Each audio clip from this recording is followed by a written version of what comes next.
It's February 9th, 1987, 11 p.m. Robert Bud McFarlane, the former national security advisor to President Reagan, is locked away in his home office in Bethesda, Maryland, a suburban community on the edge of Washington, D.C., furiously typing away. Bud's wife, Jonda, has already gone upstairs to bed, but Bud can't sleep. He has a lot on his mind. For weeks, he's been mired in a political scandal that's rocked the Reagan administration to its core. A scandal that threatens to take down the president and everyone around him. It involves backroom deals and shady arms dealers, offshore bank accounts in the Cayman Islands, and illegal covert operations. They're calling it the Iran-Contra affair. Bud is known for being tightly controlled, even intense, but all day long he's been feeling unhinged as he hears voices of newscasters swirling through his head. Good evening. Tom, officials here are calling it the worst scandal of the Reagan presidency and costing him a top advisor. The president was still maintaining today that his Iranian arms deal was not a mistake. The attorney general said later former national security advisor McFarlane had also been aware of the scheme. A major turning point was a few weeks back during Reagan's State of the Union address. Bud hasn't been able to get it out of his mind. I took a risk with regard to our action in Iran. It did not work, and for that I assume full responsibility. The goals were worthy, but we did not achieve what we wished, and serious mistakes were made in trying to do so. Serious mistakes, with Bud's name all over them. His misdeeds are public knowledge now, and people in Congress want to exact their pound of flesh. In just a few hours, Bud is scheduled to appear before the Tower Commission, an investigative body appointed by Congress to look into the Iran-Contra scandal. He'll be forced to answer difficult questions about his activities, potentially illegal activities, during his time in the White House. Bud is a Marine. Marines are trained to fight, not navigate a swamp of media scrutiny and partisan politics. His entire life, all he wanted to do was serve his country, and now he feels like he's failed. And if he does go down, all his ideas for international relations will never be heard. So he types and types deep into the morning, essays covering everything from arms control with Russia to diplomatic relations in the Middle East, recommendations for his former boss, President Reagan, who didn't want to listen, even when Bud had his ear. Maybe he'll listen now. Bud writes something else, too. A handwritten note to his wife, Jonda, the woman with whom he spent the last 33 years of his life, asking for her understanding and forgiveness. He gets up from his desk, walks to the kitchen, and puts the stack of papers on the counter with the letter to his wife on top. Then he pours himself a glass of red wine, reaches in his pocket, and pulls out a bottle of pills. Valium. He puts one in his mouth and uses the wine to wash it down. And then another. And another. Methodically until every pill in the bottle is gone. In all, Bud swallows 30 tablets. He bows his head, says a quick prayer before heading upstairs. When he climbs into bed, Jonda is still awake. She can sense something is different. Bud, what's wrong? Nothing. Bud reaches over and takes her by the hand. I just want to hold you for a little while. Okay. Good night. Good night. Jonda kisses him on the cheek. It's all part of their nightly routine. But tonight, Bud knows it might be the last. He turns off the light, closes his eyes, and waits. Wondery's shocking true crime podcast, Over My Dead Body, is back for a third season with a story about corruption, betrayal, and the secrets of a fallen hero. Follow Over My Dead Body, Season 3, Fox Lake, on Apple Podcasts or wherever you're listening right now.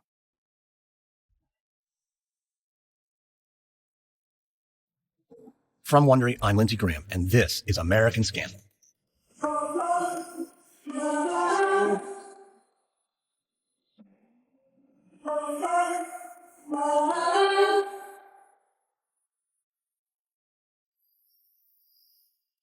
According to Bud McFarlane, Iran-Contra was never supposed to be a scandal. It was never supposed to go as far as it did. It was supposed to help make America more safe and secure. But here's the thing about the characters in this story. Many of them are unreliable narrators. It's not that they're liars, although there is plenty of lying in this story.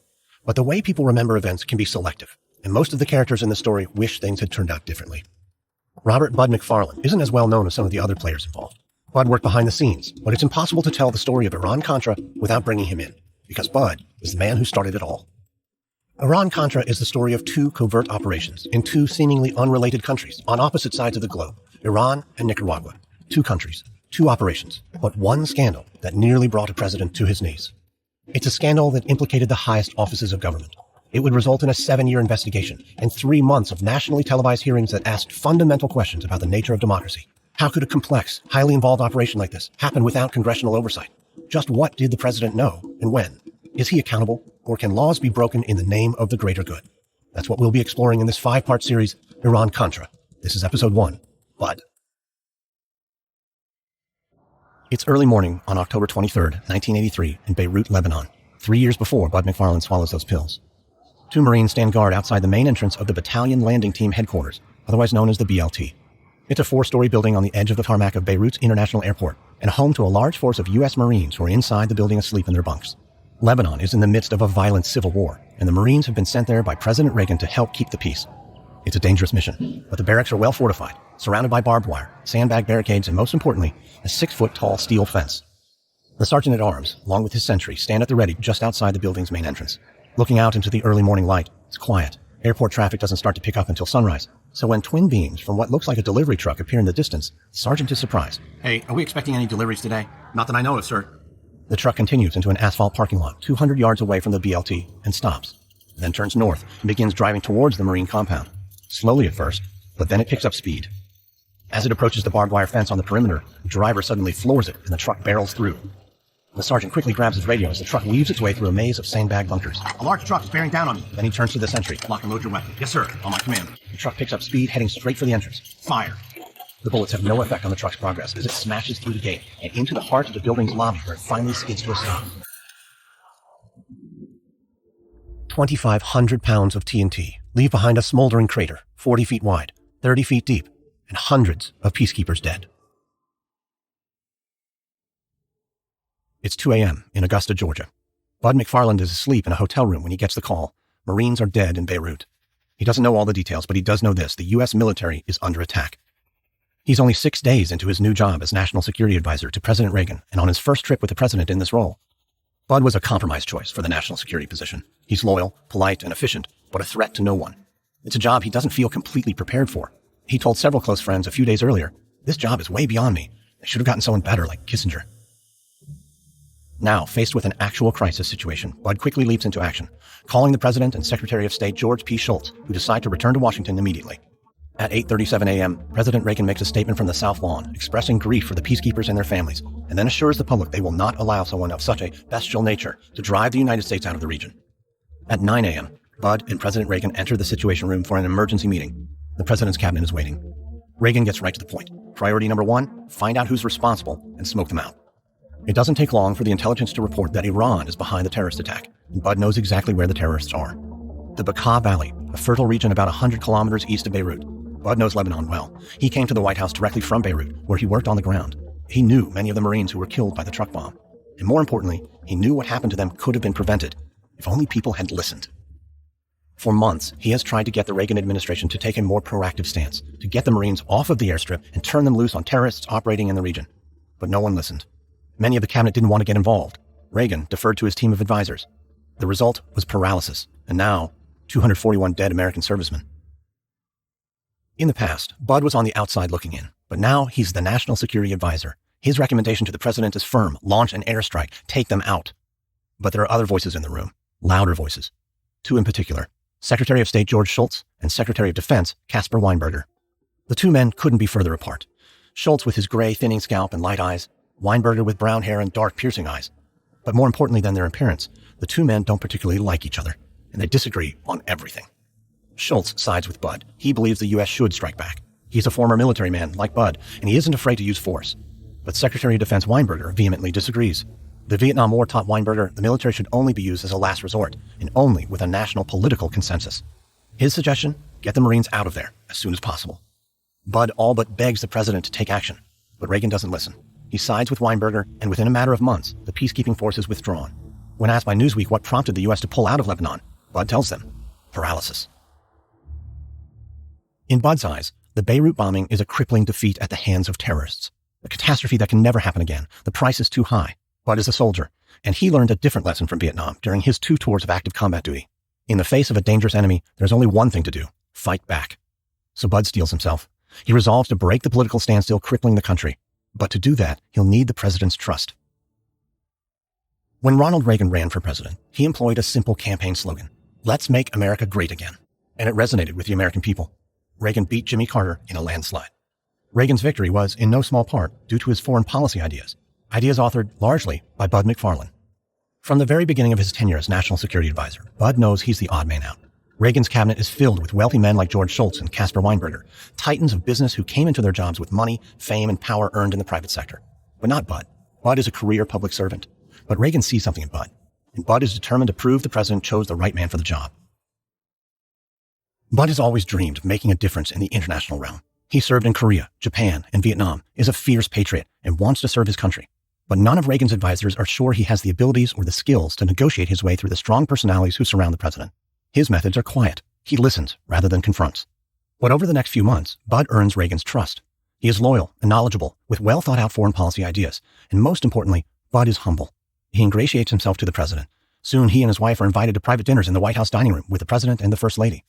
As Bud's friendship with the president deepens, Reagan values more and more what Bud has to say. They have one-on-one meetings 3 to 4 times a day. He has walk-in privileges in the Oval Office, and Bud begins to proudly sign his memos, Robert McFarlane, for the president. Soon it's clear to everyone that Bud is Reagan's top man, and a lot of people wonder why. Maybe it's because Bud's policy ideas helped put Reagan in the White House, or maybe it's their shared worldview of America as a shining city on a hill, their shared conviction that terrorism and communism, the 2 greatest threats to democracy, must be eliminated. Or maybe there's a simpler explanation. Maybe Reagan just likes Bud McFarlane. He's a likable guy. Bud staffers say his working credo is, there is no limit to what a man can accomplish if he doesn't mind who gets the credit. But Bud's credo, and his influence over the president, is about to face its first test. Bud warned Reagan of the terrorist threat in Lebanon. He begged him not to withdraw U.S. troops, and Reagan should have listened, because just 5 months after the Beirut bombing, the terrorists in Lebanon strike again. It's March 1984, and the morning sun is rising in Beirut. The situation on the ground is bad. Lebanon is still a war zone. Less than a month ago, the U.S. ordered all non-essential staff to leave and return to the United States. But William Buckley is not non-essential personnel. Buckley is a CIA station chief. He stands by the window of his 10th floor apartment, sipping coffee and talking on the secure line. Congratulations, Mr. Buckley. Well, thank you, sir. It took them long enough. Better late than never. For months, Buckley has been working tirelessly to free American hostages captured by the Iranian-backed terrorist group Hezbollah. Getting a plan off the ground has been slow, painstaking work. But yesterday, finally, Buckley caught a break. It was a good proposal. Well done. Thank you, sir. Now get out there and get to work. Yes, sir. A rush of excitement floods through his veins. Buckley's proposal, plan for the CIA to work with Israeli special forces on a hostage rescue mission, is a go. Shortly after 8 a.m., he leaves his apartment and heads for the American embassy. Buckley is excited to get moving. He's anxious to move this plan forward. And maybe that's why he ignores protocol. Maybe that's why he decides to take his own car, even after the embassy officials have instructed him not to. Whatever the reason, on this day, March 16th, 1984, Buckley breaks the rules. He crosses the street, gets in his car, and fires up the engine. As he turns out of the lot, a white Renault pulls in front of him and slams on its brakes.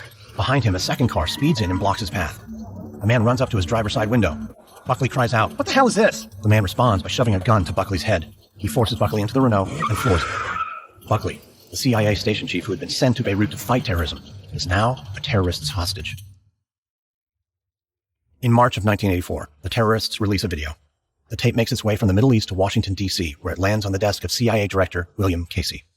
Casey, with his balding crescent of white hair and oversized glasses, doesn't look like an intelligence mastermind.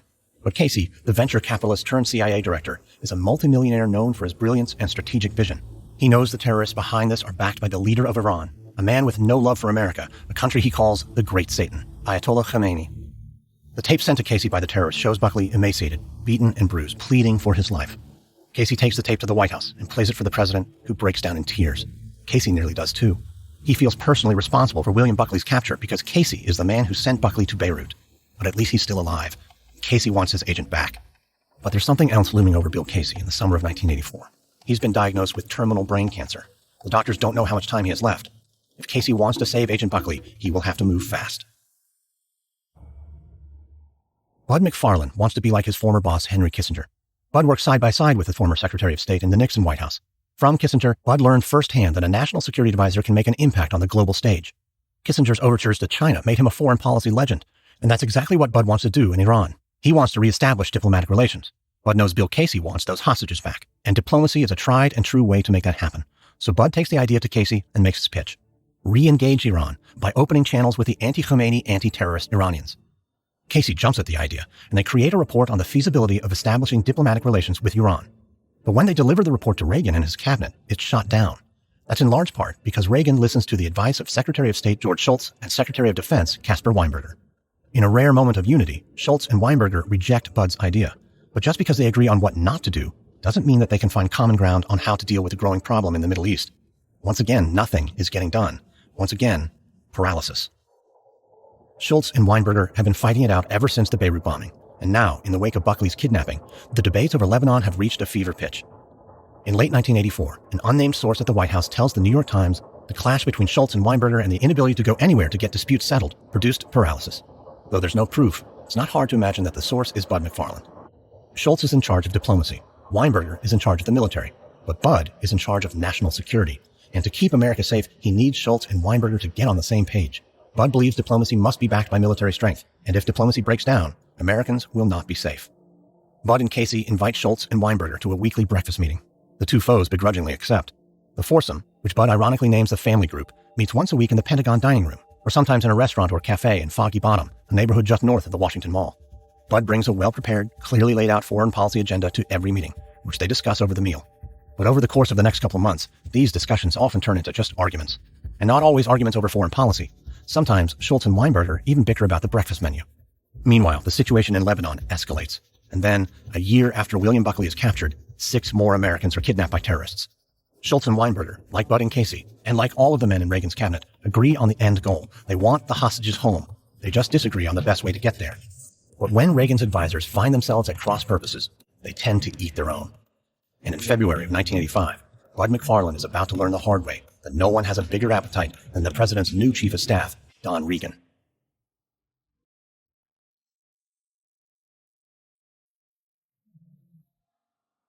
It's early morning in February 1985.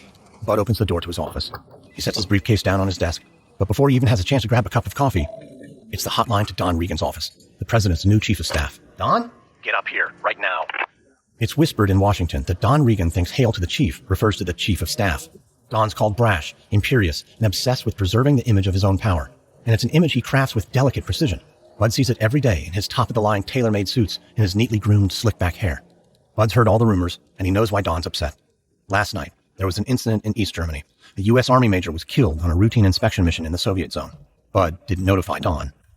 Bud's barely made it through the door to Don's office when the tirade begins. God, this is outrageous. I don't have to learn what's going on from the news, and I'm not going to put up with this. You're right, Don. I am sorry. I take full responsibility for it. Better be sorry. I'm not going to take this kind of insubordination. Insubordination. A strange choice of word from a man who is not Bud's superior. But Bud shakes it off and tries again. Don, like I said, I'm sorry. It won't happen again. Bud turns to leave, but Don won't let it go. You don't seem to realize you work for me around here. This stops Bud in his tracks. He turns back to Don and stares him down. No, I don't. I work for the president. Like hell you do. You work for me. Get that straight in your head or you'll be out of here. Don, you're right. I'll be gone by the end of the day. And with that, Bud turns to walk away, closing the door behind him. Come back here. I'm not finished with you. Bud walks back down to his office to get ready for the first meeting of the day when the hotline rings again. Bud, all right. Let's handle this like grown-ups. I shouldn't have gotten upset. Don, if that's an apology, I accept. But you need to understand, I will do my best to keep you informed and to send items through you to the president. But there are times where that's just not possible. Bud can almost hear Don fuming on the other end of the line. Understood. Things between Bud and Don are off to a rocky start. But Bud has bigger issues to deal with than a new chief of staff trying to establish a pecking order. Bud hasn't given up on his plan to re-establish diplomatic ties with Iran. What he doesn't know is that in a few months' time, an offer will make its way to his desk. A deal that might very well change the course of history and turn the Reagan administration upside down. On August 3rd, 1985, President Reagan summons Bud to the Oval Office. For the past few weeks, Reagan has been mulling over a very important deal that might help Reagan achieve one of his top priorities, getting the U.S. hostages back safely. Reagan asks Bud to walk him through it one more time, so Bud goes over the details again. In July of 1985, the Israeli foreign minister reached out to Bud through an intermediary with an offer. The Israelis have been in touch with a group of moderate anti-Khomeini Iranians who share a common goal with the U.S. and Israel, a stable Middle East, and an Iran friendly to the West. As a show of good faith, these Iranians have promised to secure the release of all 7 U.S. hostages. But in return, the Iranians want a show of good faith as well. They want weapons. To keep America's hands clean, Israel will act as the middleman. They will sell the Iranians missiles, which they previously purchased from the U.S. The U.S. will then replenish Israel's supply. There's nothing illegal with the U.S. giving weapons to its ally Israel, but Reagan and Bud both know that's not exactly true. Their intent is to get the weapons to Iran in exchange for the release of captured Americans. Trading arms for hostages is a violation of Reagan's own stated position on terror. The U.S. does not negotiate with terrorists.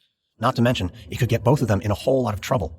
The Iranian arms deal, as it will come to be called, ventures onto some shaky legal ground. Reagan is torn. On the one hand, he wants the hostages back safe and sound. On the other, he's vowed to never negotiate with terrorists.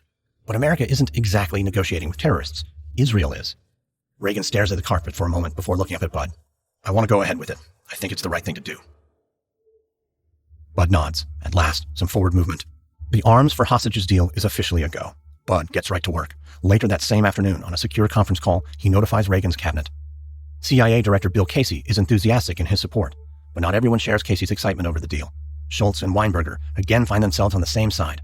They adamantly oppose arms for hostages, but neither will stand in Bud's way. They can't, because Bud has President Reagan's authorization. When Bud calls Reagan's chief of staff to tell him of the developments, there's no doubt Don Regan is fuming on the other end of the line. Not because of arms for hostages. Don supports that deal, or at the very least, he tolerates it. What Don doesn't tolerate is insubordination. Bud is already on thin ice with Don Regan, and with the Iran deal already in motion, it's clear Bud has gone over Don's head again. In August 1985, a story appears in Parade magazine, a story that insinuates Bud McFarlane is cheating on his wife. Bud doesn't flinch under the scrutiny. He knows it's not true. He also knows exactly where it came from, and he decides to confront Don Regan head on. He invites him to lunch at a little cafe near the Biltmore Hotel. When Don sits down across from him, Bud cuts to the chase. He asks if he's the one behind the leaks. Don flatly denies it. He says neither he nor any of his staff have anything to do with the story. But the rumors about Bud don't go away. Stories continue to appear in print again and again. Whether Don is behind the story or not, Bud knows Don wants him out of the picture. Bud also knows he's not going anywhere. He survived the Viet Cong. He can outlast Don Regan. But there's another problem coming down the pike, a problem Bud doesn't see coming, one involving CIA Director Bill Casey. Casey is a secretive man. In August of 1985, he still hasn't told his colleagues about his cancer diagnosis. Maybe he doesn't want anyone to make a fuss or question his judgment. But Casey has another secret, a secret he does not share with Bud, the president, or anyone else. A secret Bud is going to wish he had known about before he put everything in motion. On August 3rd, 1985, right after his conference with the cabinet, Bud notifies his contact in Israel. The deal is on, approved by the president. He instructs his Israeli contact to send word to his contact in Iran, a man by the name of Manaker Ghorbanifar, a shadowy figure with a round, puffy face and inscrutable dark brown eyes. Ghorbanifar is an Iranian arms dealer and a former agent of the Iranian Secret Service. By the time Reagan has authorized the Iranian arms deal in August 85, Ghorbanifar has a well-documented reputation for being untrustworthy. But Bud doesn't know that, and neither does President Reagan. One person definitely does, though, or at least he should have known. CIA Director Bill Casey. In July 1984, just over 1 year before the arms for hostages deal began, the CIA issued a burn notice for Ghorbanifar. That's intelligence speak for being blacklisted. The CIA concluded that Ghorbanifar was only interested in one thing, lining his pockets. As the director of the CIA, Casey should have known that his own agency doesn't trust Ghorbanifar. And if he does know, he doesn't tell anyone. Not President Reagan, not Bud McFarlane. So Bud charges forward with the deal. Bud taps his right-hand man in the National Security Council, Lieutenant Colonel Oliver North, to manage the operation. In a matter of weeks, it's up and running. On August 30th, 1985, Israel makes the first shipment of 96 missiles to Iran. One hostage is set to be released in exchange. Bud had asked for CIA Station Chief William Buckley to be the first, but at the last minute, the Iranians claimed Buckley's condition was so bad, transporting him was impossible, so they release another hostage instead.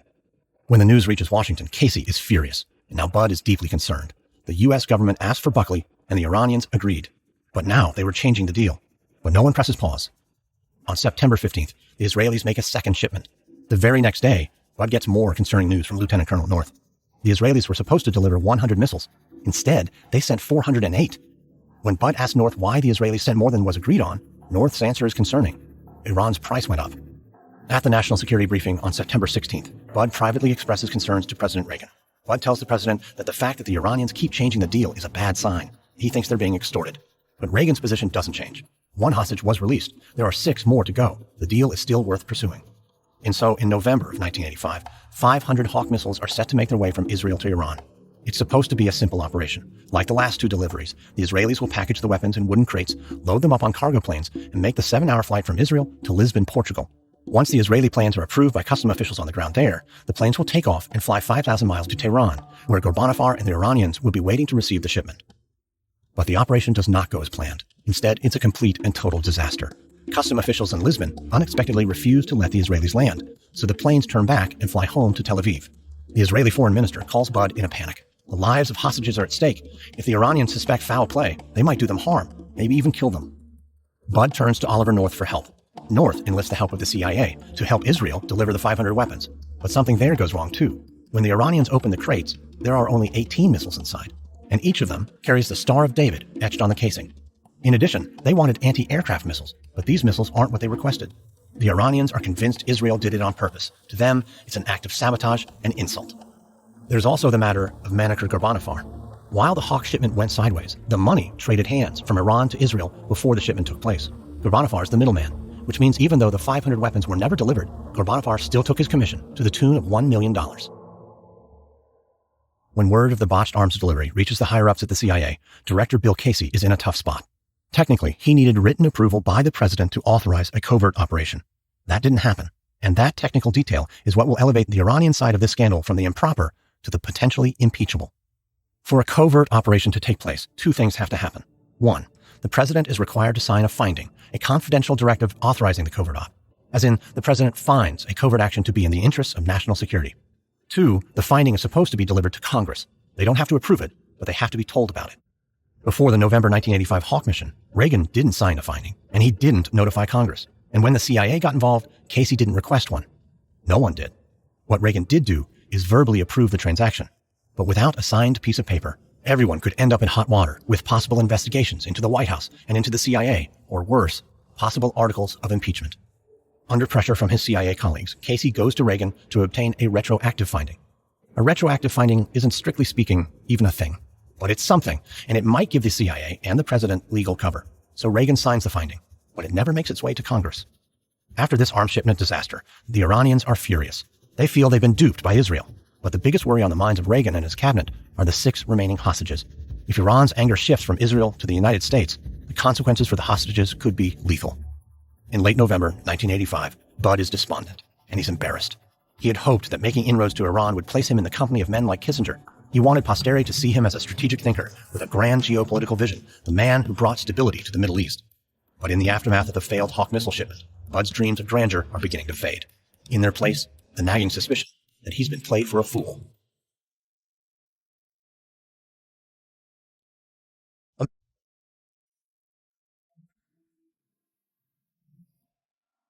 On November 24th, the president gathers his cabinet at the White House for an emergency meeting about the failed Hawk missile shipment. The question on the table, kill the Iran deal or press on? President Reagan is torn.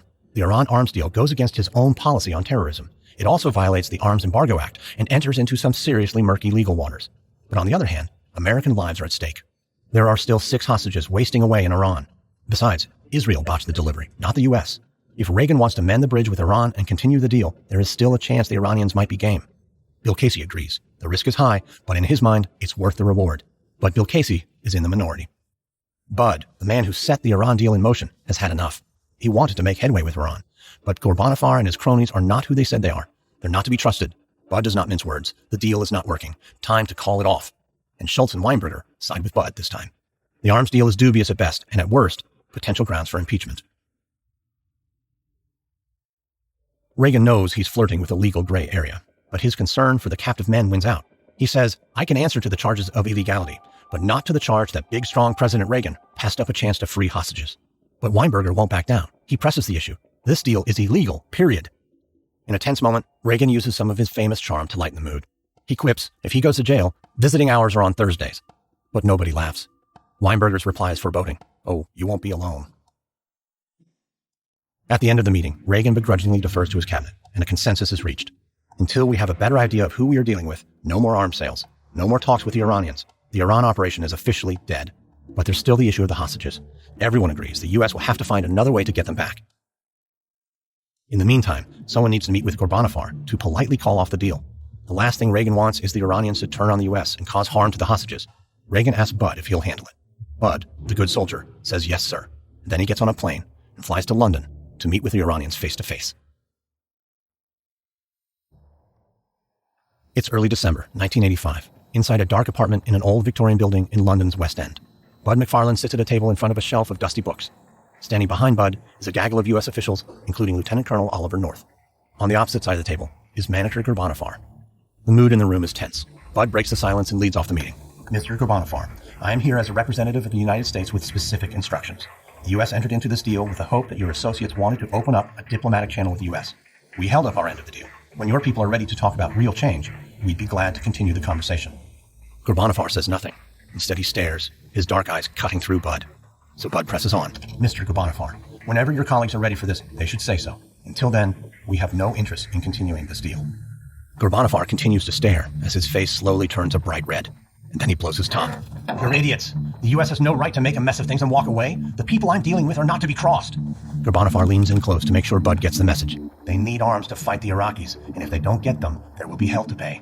I don't like being threatened, Mr. Ghorbanifar. I'm not the threat. If I take this news back to my colleagues, they'll go mad. They'll say, to hell with the hostages. Let Hezbollah kill them. Bud stands and heads for the door. I'm sorry. We don't have anything else to talk about. If your position changes, let me know. And with that, Bud officially closes the door on the arms for hostages deal. Right after the sit-down with Ghorbanifar, in the streets just outside, Oliver North tries to get Bud to reconsider. North admits Ghorbanifar is a shady character, but he also reminds Bud if the goal is really to establish diplomatic relations with Iran, Ghorbanifar might be the only path forward. Bud quickly puts North in his place. Ghorbanifar is not to be trusted. He's proven all he wants are weapons and money. Besides, the president has already made his decision. The deal is dead. But in reality, the Iran arms deal has plenty of life left, because back in Washington, President Reagan is beginning to waver. Ronald Reagan's favorite joke is the one about the little boy who asks Santa for a pony. When Christmas morning finally comes, all he gets is a pile of manure. The boy's response? There must be a pony in here somewhere. When Bud returns to Washington after his London trip, he meets with the president and his cabinet in the Oval Office. Bud tells the president, shut down the Iran initiative, Mr. President. Shut it down once and for all. If there's a way to get the hostages back, this is not it. And again, the cabinet comes to Bud's defense. Even Bud's nemesis, Don Regan, agrees with him this time. He says, I think we should listen to Bud. But Reagan does not listen. Reagan is still looking for the pony in the pile of manure. That's in no small part because Bill Casey is there to convince him to keep going. Casey agrees it's risky business, but, he tells the president, most things worth doing are. Weinberger makes the same case he's made before. It's illegal. End of story. Schultz backs him up, but Reagan doesn't show his cards. His last words in the meeting are hard to read. Well, okay. Weinberger is confident Reagan will back off. So confident that later that day, he writes in his notes that the baby has been strangled in his crib. But Weinberger is wrong. Reagan may not have said it directly in the meeting, but he has no intention of walking away from the Iran deal. And Bud knows it, deep down. He knows Reagan is a sentimental man, a big-hearted, emotional man, and Bud knows the president will never give up on the hostages. Bud has tried everything. Now there's only one thing left to do. In late 1985, there are rumors in the press that Bud's departure from the National Security Council is imminent, but the press wrongly assumes Don Regan is the root cause. Don is a symptom, but not the disease. For Bud, in the end, it comes down to a feeling that, even though he understands foreign policy better than most of the other members of the cabinet, President Reagan is not listening to what he has to say. Bud will later tell the New York Times he could have done more. He could have gone into the Oval Office as many times as it took to convince Reagan to stop the Iran operation. He could have gone to the press. He could have leaked the story or written an anonymous op-ed. But Bud didn't do any of that. Instead, he did what he felt was his duty, the duty of a public servant who disagrees with the action of a president. As 1985 winds to a close, Bud resigns. I have a statement I wish to read to you. It's with deep regret and reluctance that I have accepted the resignation of Bud McFarlane as my Assistant for National Security Affairs.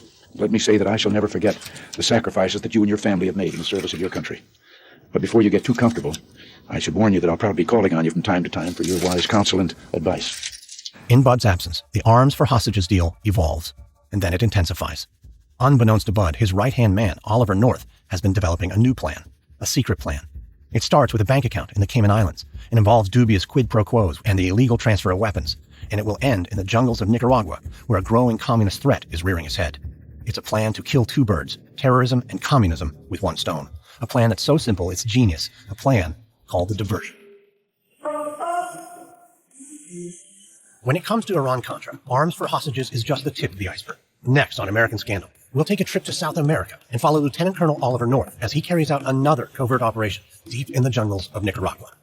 I hope you enjoyed this episode of American Scandal. If you did, subscribe now on Apple Podcasts, Spotify, Stitcher, Wondery.com, or wherever you're listening to this right now. If you're listening on a smartphone, tap or swipe over the cover art of this podcast. You'll find the episode notes, including some details you may have missed. You'll also find some offers from our sponsors. Please support this show by supporting them. If you like this show, one of the best ways you can show your appreciation is to give us a 5-star rating and leave a review. I always love to know your thoughts, and detailed reviews are one of the best ways for others to find the show. Tell your friends and family, and show them how to subscribe. American Scandal is hosted, edited, sound designed, and executive produced by me, Lindsey Graham, for Airship.